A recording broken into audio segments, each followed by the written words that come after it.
মনোযোগ দেন সকলে। এই কোরআনুল কারীমের মধ্যে আল্লাহ তাআলা বলেন, ইন্নাল্লাযীনা ক্বালু রাব্বুনাল্লাহু সুম্মা ইসতাকামু তাতানাজ্জালু আলাইহিমুল মালাঈকাতু আল্লা তাখাফু ওয়া লা তাহজানু ওয়া আবশিরু বিল জান্নাতি আল্লাতী কুনতুম তুআদুন। আল্লাহ তাআলা কোরআনুল কারীমে সূরাতুল হামিম আস-সাজদা রাসূলুল্লাহ সাল্লাল্লাহু আলাইহি ওয়াসাল্লামের জীবনে 63 বছরের জীবনে দুইটি হিজরত হয়েছে। একটি হলো নবুয়তের পূর্বে আর একটি হলো নবুয়তের অর্ধভাগ যাওয়ার পর। নবীজি সাল্লাল্লাহু আলাইহি ওয়াসাল্লামের নবুয়তের পূর্বের জীবন ছিল 40 বছর জীবন। নবুয়ত পাওয়ার পর 23 বছর জীবনের মধ্যে মক্কায় রাসূলুল্লাহ সাল্লাল্লাহু আলাইহি ওয়াসাল্লাম 13 বছর ছিলেন, মদিনায় 10 বছর ছিলেন। লেকিন মক্কায় থাকা অবস্থায় 13 বছর বয়সী নবীজির যতটুকু মানুষ ইসলাম গ্রহণ করেছেন তার থেকে অধিক মানুষ মদিনার মধ্যে ইসলাম ধর্ম গ্রহণ করেছেন। মদিনায় ছিলেন 10 বছর, মক্কায় ছিলেন নবুয়তের পরে 13 বছর।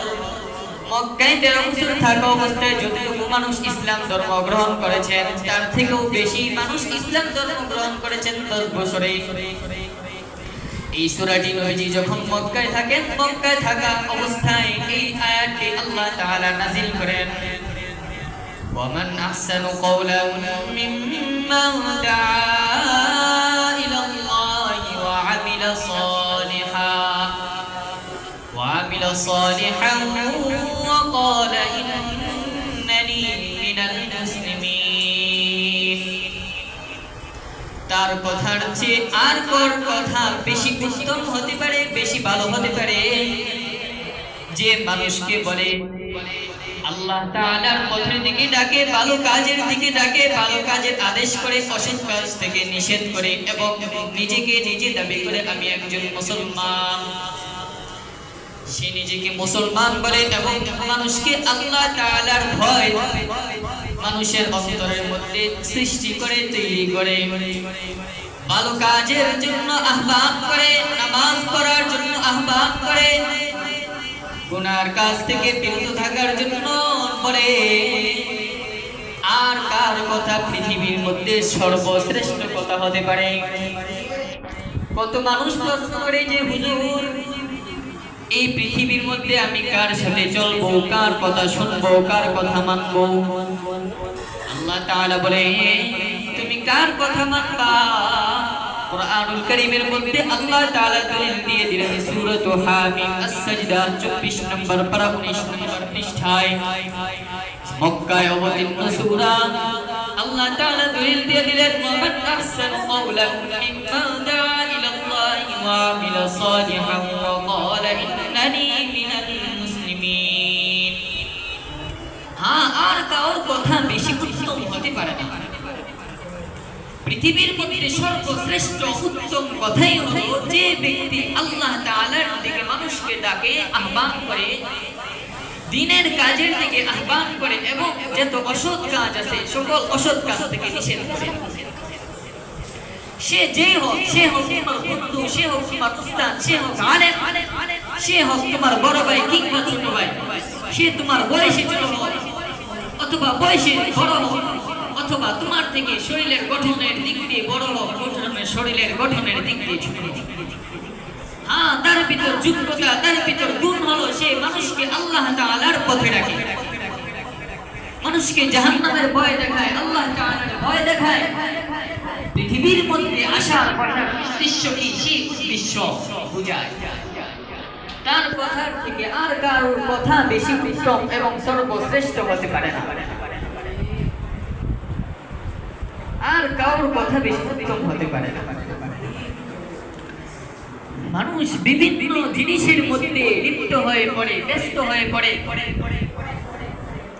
কত মানুষ তো আছে মিথ্যা বলতে গীবতের মধ্যে লিপ্ত হয়। চায়ের দোকানের মধ্যে একবার সে প্রবেশ করতে পারলেই চলে, চায়ের দোকানে গিয়ে গীবতের আড্ডা সময় পেলে সে গীবতের মধ্যে লিপ্ত হয়ে যায়, নিজের পাড়া প্রতিবেশীদেরকে নিয়ে সমালোচনা করতে থাকে। কিন্তু আল্লাহ তাআলা বলেন সর্বশ্রেষ্ঠ কথা হলো যে ব্যক্তি আল্লাহ তাআলা ভয় দেখায়, যে ব্যক্তি আল্লাহ তাআলার কথা বলে, সৎ কাজের আদেশ দেয়, অসৎ কাজের নিষেধ করে, সেই হলো সর্বশ্রেষ্ঠ এবং নিজেকে দাবি করে আমি একজন মুসলমান। এই পৃথিবীর মধ্যে আল্লাহ তাআলা যে আমাকে পাঠাইলেন, আপনাদেরকে পাঠাইলেন, এর উদ্দেশ্যটা কি? একটা তো উদ্দেশ্য আছে। এই পৃথিবীর মধ্যে তো আল্লাহ তাআলা আমাদেরকে কোনো উদ্দেশ্য ছাড়াই পাঠায় না।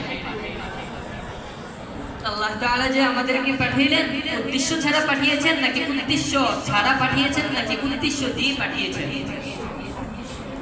এই পৃথিবীর মধ্যে যে আমরা আসলাম আমাদের কি আসলে কোনো উদ্দেশ্য আছে নাকি নাই? আমরা যে এই মাদ্রাসায় পড়ালেখা করার জন্য আসছি আমাদের কোনো উদ্দেশ্য আছে নাকি নাই? একজন ডাক্তার, আপনি ডাক্তারকে যে জিজ্ঞাসা করে দেখেন আপনি যে ডাক্তার হলেন হঠাৎ করে ডাক্তার হয়ে গেলেন নাকি আপনি যখন ছোটকাল ছিলেন, আপনার শিশু অবস্থায় থেকে যখন আপনার বয়স হলো, বুঝ হলো, তখন থেকে আপনি ডাক্তার হওয়ার উদ্দেশ্য রেখেছেন? দেখবেন ডাক্তার সাহেব বলবে যে আমার ছোটকাল থেকে উদ্দেশ্য ছিল আমি একজন ডাক্তার হব। একজন ডাক্তারের যদি উদ্দেশ্য থাকতে পারে, একজন জুতা সেলাইওয়ালার যদি উদ্দেশ্য থাকতে পারে, একজন মেথরের যদি উদ্দেশ্য থাকতে পারে, একজন গাড়ির ড্রাইভারের যদি উদ্দেশ্য থাকতে পারে, একজন চাকরিজীবীর যদি উদ্দেশ্য থাকতে পারে, ভাই তুমি একজন তালিবুল আলেম, আমি একজন তালিবুল আলেম, আমি তালিবুল আলেম হয়ে কি জন্য আমার উদ্দেশ্য নাই? একটা মানুষের জীবনে চলার জন্য, ভালো আলেম হওয়ার জন্য তার উদ্দেশ্য তো অবশ্যই থাকতে হবে। জীবনে কোনো জিনিস, কোনো কাজ উদ্দেশ্য ছাড়া হয় না। আপনি এটা যদি বিশ্বাস করেন তাও কোনো সমস্যা নেই, আপনার জন্য ভালো। যদি বিশ্বাস না করেন আপনার জন্য ক্ষতি। কোন ব্যক্তি গোসল করবে, সে গোসল করার আগে তার উদ্দেশ্য থাকে আমি গোসল করব। কোন ব্যক্তি যদি নামাজ পড়ে তার উদ্দেশ্য থাকে যে আমি নামাজ পড়ব। সে নামাজ পড়ার আগে ওযু করে, নামাজ পড়ার জন্য নামাজের উদ্দেশ্যে সে ওযু করে। কোন ব্যক্তি ওযু এই জন্য করে না যে আমি এখন খাবার খেতে যাব, এই উদ্দেশ্যে ওযু করলাম যে নামাজ পড়লাম।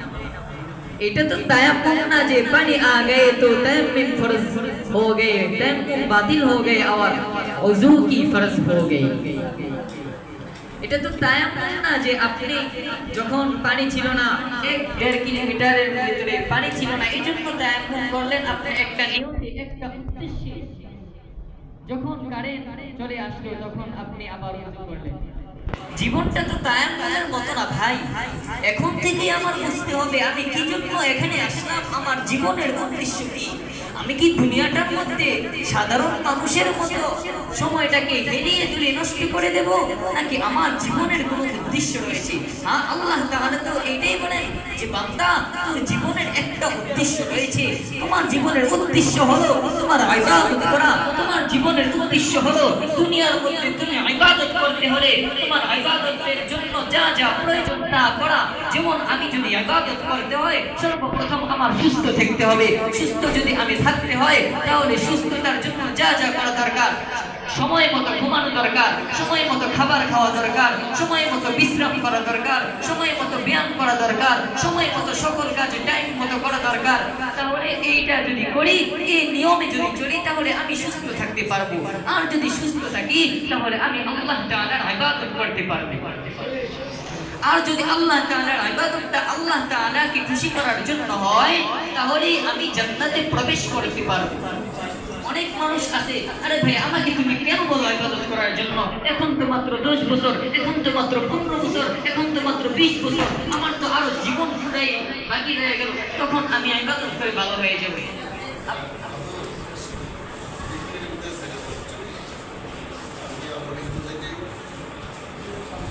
একজন বুজুর্গ হযরত মুসা আলাইহিস সালাতু ওয়াস সালামের জীবনে এই বুজুর্গ 500 বছর একটা গুহার মধ্যে আল্লাহ তাআলার ইবাদত করছে।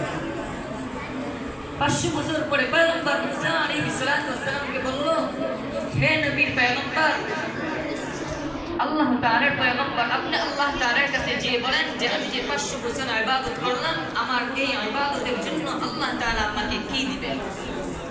আল্লাহ তাআলার কাছে মুহাম্মদুর রাসূলুল্লাহ সাল্লাল্লাহু আলাইহি ওয়াসাল্লামের আসার আগের নবী মুসা আলাইহিস সালাতু ওয়াস সালাম তিনি বললেন, আল্লাহ এই লোকটা তো এমন এমন কথা বলছে। আল্লাহ তাআলা বলল, ঠিক আছে, সে তার ইবাদতের উদ্দেশ্যে কি চায়?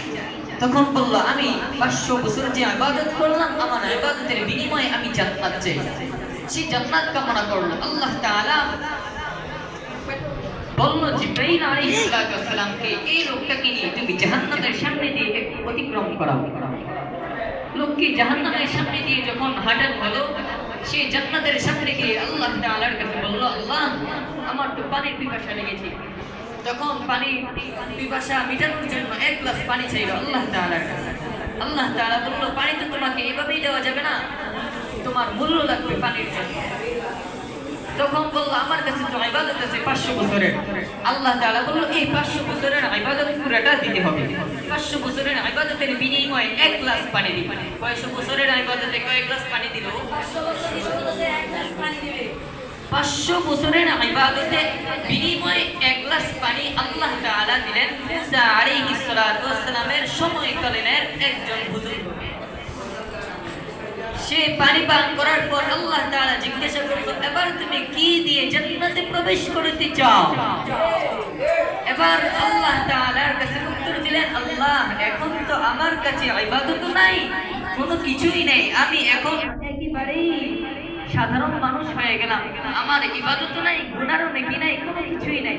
এখন আল্লাহ আমি আপনার রহমত চাই, আপনার রহমত অন্বেষণ করি, আপনার রহমত আমি চাই। আপনি যদি আমাকে রহমত না দেন তাহলে আমি তো জান্নাতে প্রবেশ করতে পারবো না। এখন আপনার খুশি, আপনি যদি আমাকে জান্নাত দেন তাও আমি খুশি, যদি আপনি আমাকে জাহান্নাম দেন তাও খুশি। এই আল্লাহ তাআলা বলল, যাও তাকে জান্নাতে দিয়ে দাও। আমি আল্লাহ তাআলা ঘোষণা করে দিলাম, কিয়ামতের আগ পর্যন্ত যত মানুষ আমি আল্লাহ তাআলাকে খুশি করবার জন্য ইবাদত করবে না, আমি ইবাদত করতে হবে জান্নাতে যাওয়ার জন্য নয়, আমি আল্লাহ তাআলাকে খুশি করার জন্যই ইবাদত করতে হবে। কারোর উপর যদি কারোর মা বাবা সন্তুষ্ট থাকে, কারোর উপর যদি আল্লাহ তাআলা সন্তুষ্ট থাকে, উস্তাদ সন্তুষ্ট থাকে, যদি আল্লাহ তাআলা সন্তুষ্ট থাকে, তাকে জীবনও জাহান্নামে দিবে না। এইটা আমাদের আত্মবিশ্বাস, ঠিক না? আল্লাহ তাআলা যদি খুশি থাকেন আমাদের উপর, তাহলেই জান্নাতে যেতে হবে। সুতরাং আমার বয়ানের সারমর্ম হলো, আজকের বয়ানের উদ্দেশ্য হলো, সকল ইবাদত, জীবনে যত ইবাদত করব সকল কিছু আল্লাহ তাআলাকে খুশি করার জন্য ইবাদত করব, তাহলেই আমরা জান্নাতে যেতে পারবো। আল্লাহ তাআলা আমাদের সকলকে জীবনের প্রত্যেকটা কাজ, প্রত্যেকটা কর্ম, প্রত্যেকটা কথা বলা, ওঠা বসা, চলাফেরা, সকল কিছু ইবাদত আল্লাহ তাআলাকে খুশি করবার জন্য, রাজি করার জন্য করার তৌফিক দান করুন। আমিন। ওয়া আখিরু দাওয়ানা আলহামদুলিল্লাহি রাব্বিল আলামিন।